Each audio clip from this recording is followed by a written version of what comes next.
Good morning, everybody. It is morning where I am anyway. The sun is behind those fog patches over there. Decided I'd get out early. It's going to be really hot today. Anyway, welcome back. It's my first vlog for 2015. It's a late one, but I haven't really had a chance to get one done. So anyway, without further ado, today we're going to do a review on this bike. This is the Yamaha FJ-09. I just picked this up. My Ninja is now gone for various reasons. Nothing because of the Ninja at all, but because of a slight neck injury that I incurred, riding the Ninja is not really the best thing for me right now. So I decided to pick up a new bike that had more of an upright riding style, and this is it, the Yamaha FJ-09. So we're going to do a review for you guys today on this bike. There's a lot of reviews on YouTube.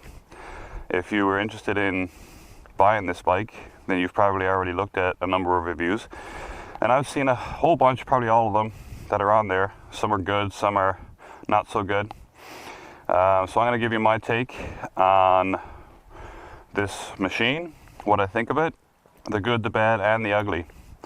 So let's start off, before we go out on the road, I'm going to start off all around the bike here, and I'm going to show you some of the awesome things and some of the not so awesome things. Before I really get going, what I want you to keep in mind about this motorcycle, first and foremost, throughout this entire video, is that this motorcycle retails in Canada for $10,999. So 11 grand, okay? So keep that number in mind when we're going through all this stuff, okay? So here's your dash. Excellent, excellent dash. Speed, your fuel, it's got a nice fuel gauge. Clock is up here, tachometer right here. Gear indicator, nice and big and clear, crisp. Can see it no problem. Right here, ambient air temperature, coolant temperature, and time trip. You can change all of this stuff. There's a menu button over here. If I have my finger on it. And hopefully you can see this. You have maintenance, time trip, unit, display, brightness, clock, and all reset. And you can scroll through all of those with this up and down button right here. You can scroll through those. See, this one says, oh, sorry, let's go back into it. This one says maintenance. Now it says the same thing all throughout. It says oil, free 1 and free 2. I don't know what that means. I had to look in the user manual to find out. I haven't really gone through all these menu options here, but there is a ton of them. So you can exit out of that. There's a whole bunch of stuff in there that you can do. So very intuitive, very, what's the word? It's very informative. There's nothing that you need to know that this thing doesn't show you. It's amazing. The left-hand side button here, that's traction control, on and off. This bike does have traction control. If you can see this light down here, ABS. This bike also has ABS. And this button here is a reset button for your trip meter or whatever it is you want. Okay? When you turn it off, if you watch over here, you turn off the ignition, and it says, see you next time. I thought that was kind of cute. Okay, moving on to the left-hand side down here. How many times have you seen this on a bike that costs $11,000? 12-volt power outlet for charging your iPhone or your GPS or your Samsung or your e-cigarette or a pump or whatever. This little knob right here, there's one on this side, and I believe there's one on the other side as well. Yep, this is your headlight adjustment. You can adjust your headlights right here. No screws, no tools, no nothing. You can adjust your headlight beam up and down. So if you have a passenger on the back or you have some weight in your saddlebags or whatever, you can make those adjustments for night riding. Really nice. Also inside here, this little knob right here, this is your windshield adjustment, your windscreen adjustment, up and down. There's one on this side and one on the other side. You just loosen those off, and this shield raises up and down. About 1.5 inches, 2 inches maybe, of travel. This piece right here, this was added, this bike is used, by the way, I didn't mention that. This bike is used. I picked it up with about 9,000 kilometers on it. The previous owner put this windscreen edition on it. It's really nice. I can loosen this off. It slides up and down, and it tilts back and forth. So you can really gauge how the wind travels over your body. Really nice feature, but that's not part of this motorcycle, so I'm not going to review that. But if you want to know what it is, it says Givi or Givi, G-I-V-I, and it's a Shield Plus.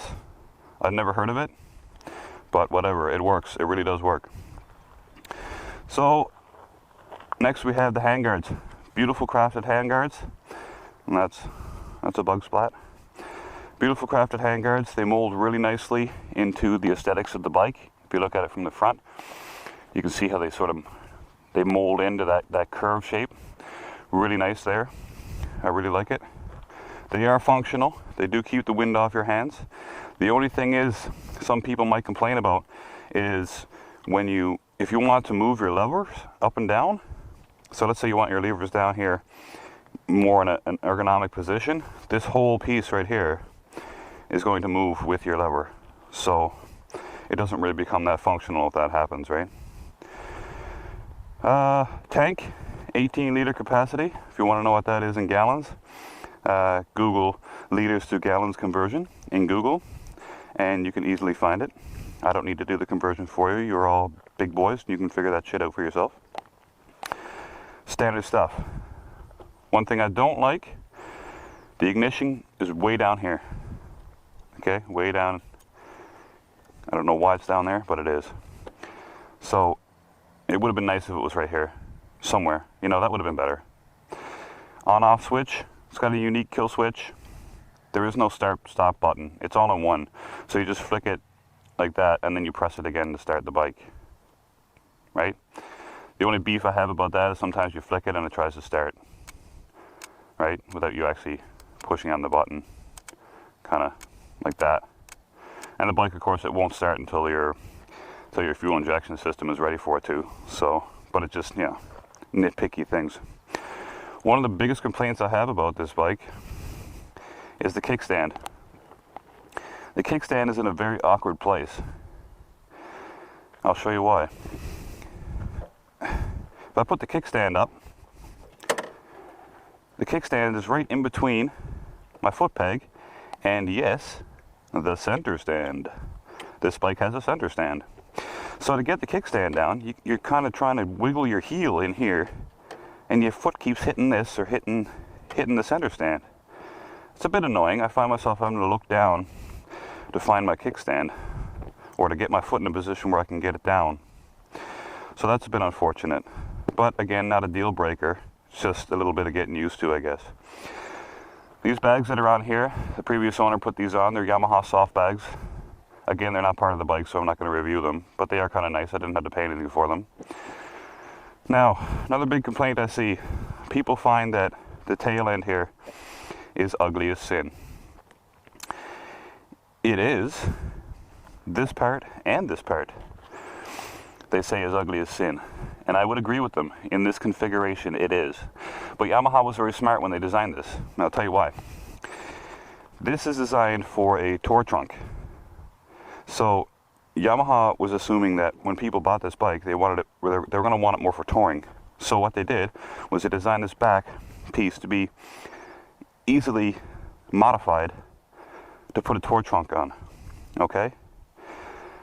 This back fender here, as ugly as it is, again, Yamaha, considering that people are going to want to tour and going to want more storage space, they designed this in such a way that if you buy the hard bags, the Yamaha hard bags, that are extremely expensive, $1,300 Canadian from the Yamaha site.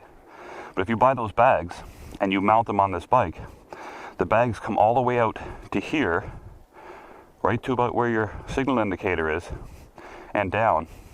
And then this whole back piece is nice and flush. And it works. It doesn't look ugly then. It looks the way it should look. It looks really nice. So, bare bones, I know here in Canada they don't sell them with the package of the hard bags and stuff. I know in other places they do have that. They do offer the bike in with that option to have the bags on. But here they don't. So in that configuration of bare bones rear end, it does kind of look ugly. One of the other things that confused me too is It's got a beautiful LED brake light, but it's got regular bulbs for passing lamps. And it's the same thing up front as well. If I turn the ignition on here, you see these nice little cat eye things. They look like they're LED. I don't know if they are, so I'm not going to say that they are LED, but they kind of look LED-ish. And then, it looks like it might be regular bulbs. I can't tell. Anyway, either way, the back end, like, why have what appears to be an LED brake light system? Let's turn this back on. Yeah, like those are LEDs, and then standard bulbs here. My thought process is, if you're going to have LEDs on one part of the bike, you have it on all of the parts of the bike, you know? But whatever. Again, not a deal breaker. Let's move around to this side of the bike. Okay, bike's dirty. I'm sorry, I got rained on yesterday, and I haven't had a chance to clean it because it's early in the morning here on Sunday, and I wanted to get out before it got really, really hot and too much traffic got on the roads for me to do a review so I could concentrate on talking. So, one of the awesome things about this bike is the exhaust. Okay, it's very hot right now, but it's a nice, small, short exhaust. And from a factory, you know, for them to make an exhaust that's really there and compact, that's really nice. The catalytic converter is big and ugly underneath here, but straight out of the factory, not having a big freaking shoebox thing stuck off the side, that's really good. Really smart on Yamaha's part. I think that they hit the nail on the head with that. It sounds okay. It's not like fantastic or anything. And an aftermarket Akrapovic or Akrapovic, or however the hell you want to pronounce it, exhaust, or an M4 or something like that would definitely be an asset. But for aesthetics, it's not needed because it already comes with a nice aesthetically looking exhaust. Brakes, standard Nissan brakes in the back, very squishy Nissan brakes in the back. Front calipers, I don't even know what the hell these are. I would assume that they would be Nissan as well, but I don't know what they are. Anyway, the brakes are not very adequate. One of the things I'd like to do is change the brakes. Not the Brembo, because Brembo are stupidly expensive, but I'd like to get a little bit more of an aggressive braking system on this bike. It is one of my complaints, for as powerful as this bike is, and I'll get into the power when we get on the road. As powerful as this bike is, the brakes should be a little better. They really should. Suspension, it's a nice looking suspension, and it's adequate. It's adequate for what this bike is. It could be better. It could have more adjustability options in it. You can tune it, but I have heard complaints that the adjustability is not really as good as it should be. So, and I kind of agree with riding this bike. The suspension, it just doesn't feel like it's up to par with what this bike can do, especially for its cornering capabilities. But I'll get into that a little bit later. So that's pretty much it for the walk around on the bike, and the good and the bad. Really the only complaints that I have, aesthetically, aesthetically I don't really have any complaints. I think it looks really nice, except for this back piece, of course, but like I explained, there's a functionality reasoning for Yamaha designing that the way that they did, so no fault there. And the kickstand, that's a functionality thing that I have an issue with, but again, not a deal breaker, right?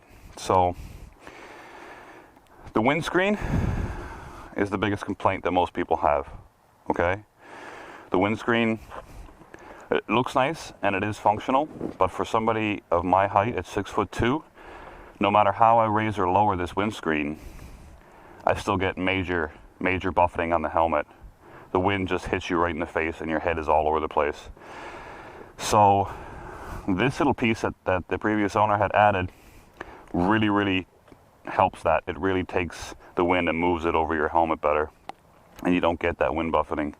The wind noise from this bike is substantial.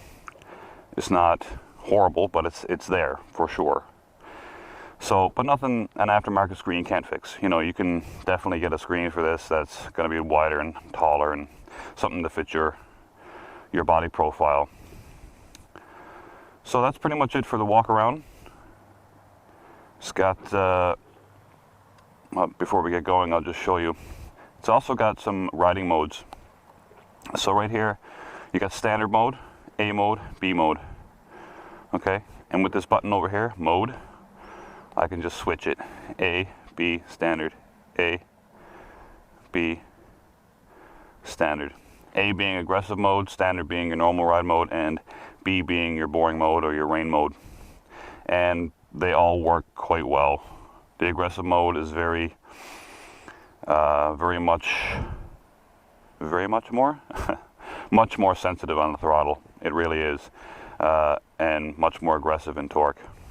B mode's great in the rain. I used it the other day. I rode home in torrential rains, and the B mode, it was nice to have there because it doesn't kill your ability to ride normally, but it does take a lot of low-end torque out of the equation, which is what you want, so that your rear tire doesn't go crazy on you. And even with the traction control there, which is comfortable to have, it just adds that extra layer of security when you're riding in the wet conditions. So traction control is one set mode. It's on or off. There is no traction control 1, 2, 3, 4 or anything like that. It's just on or off. So again, before we get going, I'm going to remind you to keep in mind that this bike is only $11,000 Canadian, and all the things that I've shown you on this cluster and what this bike has, just keep that in mind, okay, as we're going. All right, let's get on the road. Okay, so now here's the business of riding this bike and how she feels, how she runs, the good and the bad of it. So right off the bat, I'm going to tell you that this bike has tremendous power, okay? It's got tons and tons of power. It's 847cc triple. As far as I know, it's the only triple made in Japan right now. Yamaha is the only company making one, as far as I know, of the big Japanese brand names anyway.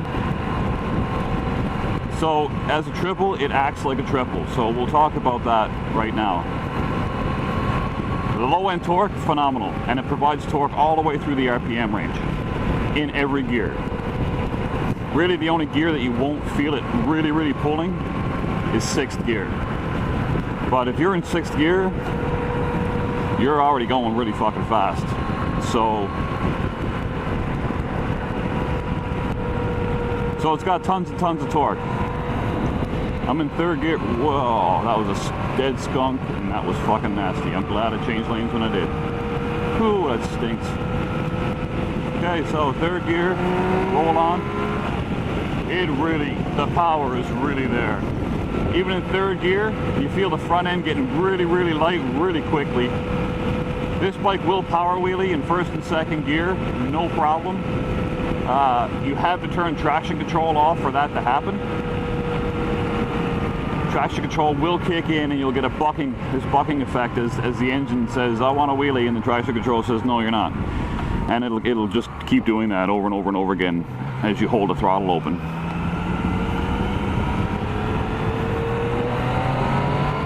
Very linear power all the way through the RPM range. My tachometer goes to 13,000. There is no actual red line per se on the tach, so I don't know where. I haven't really revved it out to see where the rev limiter is. I haven't had to.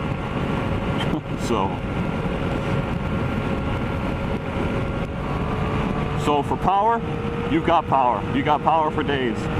The bike produces 115 horsepower. I've seen dynos that measured at about 112, but you're really picking pepper out of fly shit there. So one of the negative things that I found about riding this is the vibration. There is a considerable amount of vibration throughout the foot pegs, into the handlebars, and a little bit in the seat. but it is a triple, and I've ridden other triples in the past, and they all seem to have that characteristic. So I can't really blame Yamaha for any of that, because I'm pretty sure that's just a characteristic of a triple.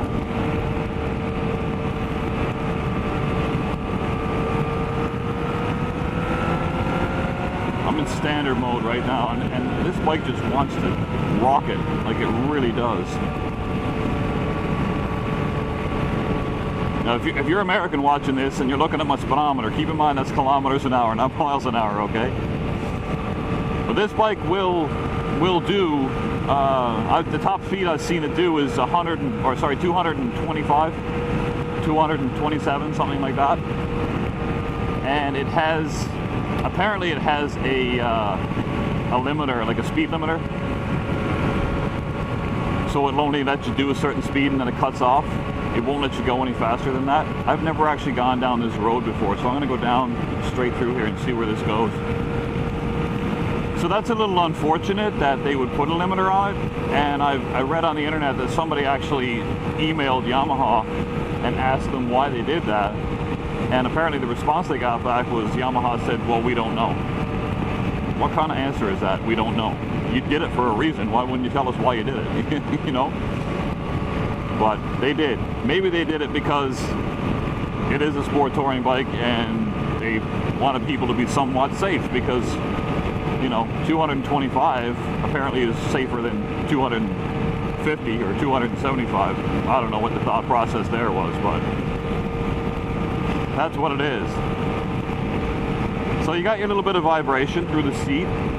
The seat itself, let's talk about that. The seat itself, I have had no troubles with this seat. I have read and heard reports that it is not comfortable. I find it comfortable. It's more comfortable than a sport bike seat, that's for sure. It's wider. It is height adjustable, which is really nice. It's got two height adjustments on it, a lower setting and a higher setting. So if you're a little bit taller like me, I use it in the higher setting. And very, very easy to set it up. This bike, to take the seat off, you just need the key. You put the key in, you turn it, you take the back seat off, and there's a little switch underneath the back seat that takes the front seat off. You don't need to be undoing bolts and shit like that like you do in some sport bikes. I'm a ninja. I had to undo 2 bolts to take the front seat off. And they weren't in a place that was easy to get at, and sometimes you'd drop the bolt and it would fall down inside the frame, and it was just a pain in the ass. So Yamaha really did a good job in designing the seat as well. Actually, most everything that you'd want to adjust on this bike is, actually, let's go right. I'm on an adventure now, people. I have no idea where the fuck I am, so we're gonna go down here and see where this takes us.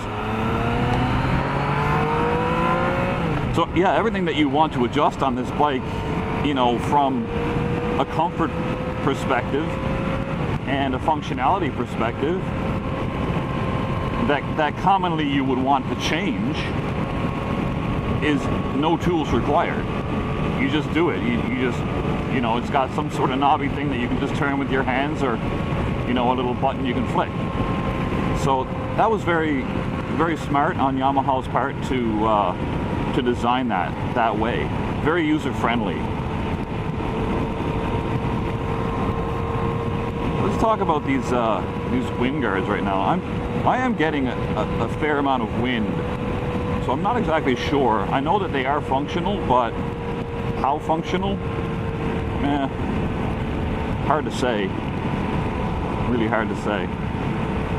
So I'm in 4th gear right now, and I'm at 4,500 RPM, between 4,500 and 5,000 RPM, and the littlest input on the throttle is immediate. Like it's boom, it's there. Unreal, like unreal the power. Oh, there's a stop sign. Yeah, see, coming on these brakes, they're just, man, I'm telling you, these brakes are not the best. They are not the best at all.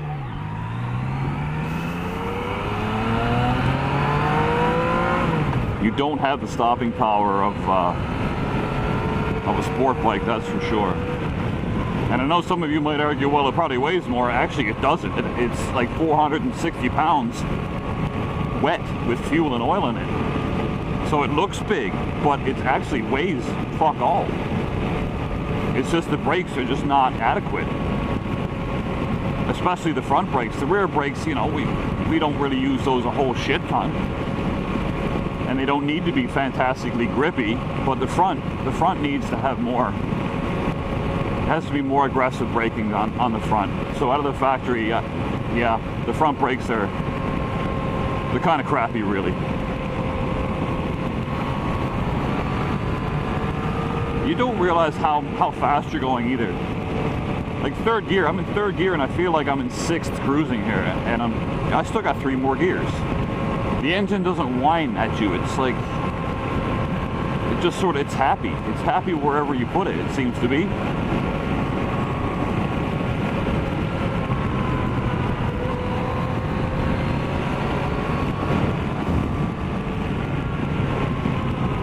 As for turning, this bike turns almost as well as a Supermoto. Like, it's very flickable. And check this out, signal indicators. See how bright that is? Right there in your face. Super bright signal indicators. You know when they're on, you can see the light. There's no messing around with that. One thing I do like, they're kind of ugly looking because they're big and rectangular and they look like something off of a four-wheeler. But hey man, they work. You can see them. They're clear and concise and right there, which is what I like to see in a motorcycle. Everything that I need to know when I look at my gauge cluster, I want it to pop. I want it to be right there. I want to see it. I don't want to be looking down and taking my eyes off the road and looking for it. And this gives you that just at a glance, like that, boom, you can see it. The gear indicator is huge. It's massive. It's the biggest gear indicator I think I've ever seen on a motorcycle. So there's no wondering what's going on. I look down, boom, 5,500 RPM I'm doing, boom, 87 kilometers an hour. Third gear. Look down again, ambient temperature, 23 degrees Celsius right now. Coolant temperature, 83 degrees. And I've been riding for 14 minutes. Wow, this is gonna be a long video. Hope you guys got popcorn. You got a fuel gauge. The fuel gauge is kind of weird because it's halfway, like from half full to empty. The gauge is segmented into chunks, but from half to full, it's just one big chunk. So you don't really know how much fuel you have until you get to half. That piece doesn't move. So it just says full all the time, and then it cuts off to half. And then you have segmented parts after that. So it's kind of weird because you're riding, first, until you realize what's going on with that, you're riding, you're like, oh, I got a full tank of gas, and then you look down, you're like, shit, I got a half tank of gas, where did that other half go? Well, that's because that whole piece is not segmented, so it just drops off. So, not a big deal. I know it's a nitpicky thing, but it's something, you know, it's something that I picked up on, and I can't really complain too much because it does have a fuel gauge. And again, this bike costs $11,000 Canadian. European, I think it's like 9,500 euro. American, probably 10.5, something like that. I don't know what the price. I could be out to lunch on that euro thing. Either way, so for the price, you have a machine that has, let's run it down here. It's got ABS, it's got traction control, it's got a shit ton of options on your dash to choose from. It's got a center stand. It's got a 12-volt power outlet. It's got 3 riding modes, A, B, and standard.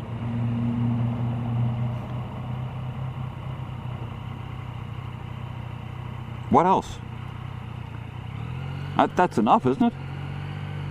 That's enough. For $11,000? That's a lot of goodies on one bike. And it rides like a dream. It's got power for days. So what more do you want?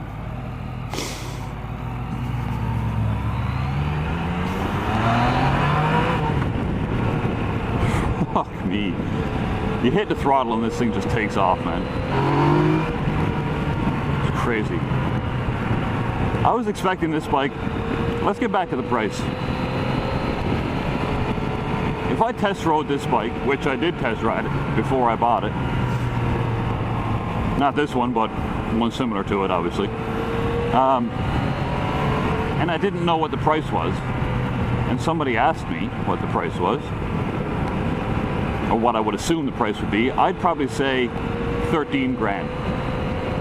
I could see it being listed for 12.9, even 13.9, and I would assume that that's a fair price considering that everything that this bike has. I really would. And I haven't found a bad thing about it yet that justifies a low price. Unless at some point the engine's going to crap out on me, but it is a Yamaha product and they have a pretty good name. You know, I've seen Yamaha motorcycles and ATVs and things with a lot of miles, or kilometers, depending on what country you live in. So, I don't understand. Everything that I've seen is good. I love it. It's a great machine. I highly recommend taking one for a test drive if you can, and you'll see exactly what I mean. All the little quirks that I mentioned, the two biggest ones, brakes. That's probably my biggest complaint is the brakes. Suspension, could use with a little fine tuning on the suspension, not a huge deal. And the kickstand issue, but again, not a huge deal. So I really like it. I really like this bike. You can go a long way on this bike. This bike is very comfortable. There's no blast on your body. The windscreen, as much as, you know, as there's complaints about it, if you get an aftermarket windscreen or you get this little chummy right here, solves that problem. But functionality wise, from keeping the wind off your body, yeah, it does its job. Unfortunately, it's just got that wind buffeting on the helmet issue. Buy an aftermarket windscreen. Anyway, guys, to sum up, this bike is wonderful. It's a great product from Yamaha. I'm not even a Yamaha fan. Honestly, I'm not. But I rode it, and that's all I had to do was ride it to know that I wanted this machine. I'm not a brand boy. I don't get into brands. Yamaha's just never really been something that appealed to me. But hey, they made a good product, a product I really enjoyed, and they got my money. So anyway, guys, that's it. Sorry this video's so long, but I wanted to be as in-depth as I could. If you got any questions about the bike that I forgot to mention or cover, feel free to ask in the comments below, and I will definitely get back to you. I always respond to my comments if they're sensible comments. I'm not going to respond to idiots, but yeah, if you got a legit question or a legit comment, I will respond to you and get back to you within the day. So enjoy yourself, guys. Enjoy this video. Hopefully you did. And if you want to buy an FJ-09, take it from me. You probably won't be disappointed. All right, guys. Have a good one. Peace.